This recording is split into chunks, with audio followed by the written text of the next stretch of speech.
બાળક આખો દિવસ મોબાઈલમાં વ્યસ્ત રહે છે. ઇન્સ્ટાગ્રામનું એક નોટિફિકેશન આવે એટલે તરત ફોન હાથમાં લઈ લે છે અને રાતે સૂવાનો સમય થઈ ગયો હોવા છતાં સ્ક્રોલિંગ બંધ નથી થતું. જો આ તમામ સવાલોના જવાબ હા છે તો અમેરિકાની એક કોર્ટમાં ચાલી રહેલી કાનૂની લડાઈ તમને ચોંકાવી શકે છે.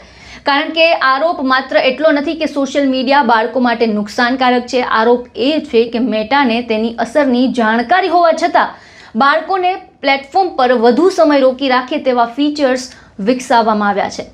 આખી ઘટનાની વાત કરીએ તો અમેરિકાના 29 રાજ્યો દ્વારા એક મેટા વિરુદ્ધ એક કેસ છે તે દાખલ કરવામાં આવ્યો છે અને આ કેસમાં કંપની પર ગંભીર આક્ષેપ મુકાયા છે. સરકારી વકીલનો દાવો છે કે મેટાને ખબર હતી કે 13 વર્ષથી ઓછી ઉંમરના બાળકો પણ ઇન્સ્ટાગ્રામનો ઉપયોગ કરી રહ્યા છે.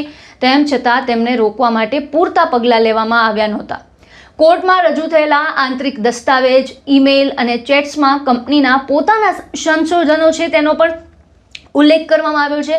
આ દસ્તાવેજોમાંથી એક દાવો એવો પણ છે કે 5માંથી 1 ટીનેજરે જણાવ્યું કે ઇન્સ્ટાગ્રામનો ઉપયોગ કર્યા બાદ તેને પોતાના વિશે વધુ ખરાબ લાગતું હતું. એટલું જ નહીં, સરકારી વકીલોનો આરોપ છે કે મેટાના પોતાના સંશોધકોએ એવું સ્વીકાર્યું છે કે યુઝર્સને વધુ સમય સુધી પ્લેટફોર્મ પર રાખવા માટે બનાવવામાં આવેલા કેટલાક ફીચર્સ બાળકોની ભલાઈ સાથે ટકરાતા હતા. વકીલોએ મેટાના બિઝનેસ મોડેલને 4 શબ્દોમાં સમજાવવાનો પ્રયાસ કર્યો: હુક, હોલ્ડ, હાર્વેસ્ટ અને હાઇડ.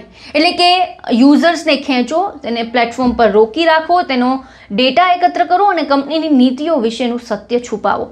આવો ગંભીર આરોપ કોર્ટમાં મુકાયો છે. હવે વાત એ છે કે મેટાના બચાવની. કંપનીએ આ તમામ આરોપોને નકાર્યા છે.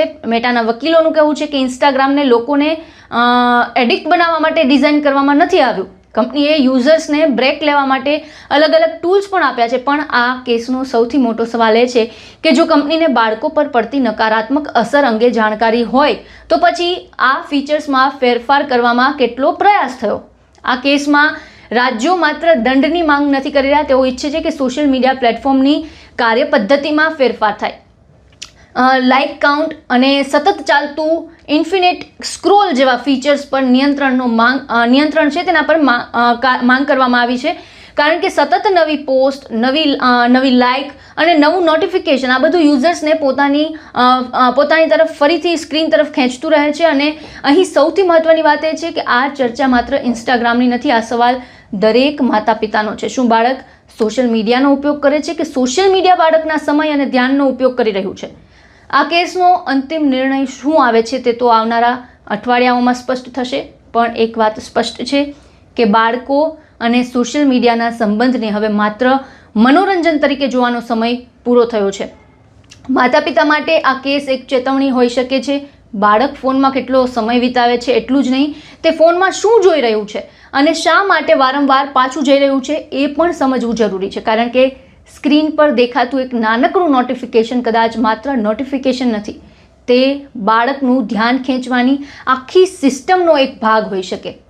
સવાલ હવે અહીં એ છે કે સોશિયલ મીડિયા બાળકો માટે બન્યું છે કે બાળકો સોશિયલ મીડિયા માટે? આ સમગ્ર મામલે આપના વિચારો શું છે? અમને મંતવ્યો આપના કમેન્ટ બોક્સમાં જણાવો અને તમામ ન્યૂઝ અપડેટ માટે, સમાચાર માટે અમારી સાથે જોડાયેલા રહો.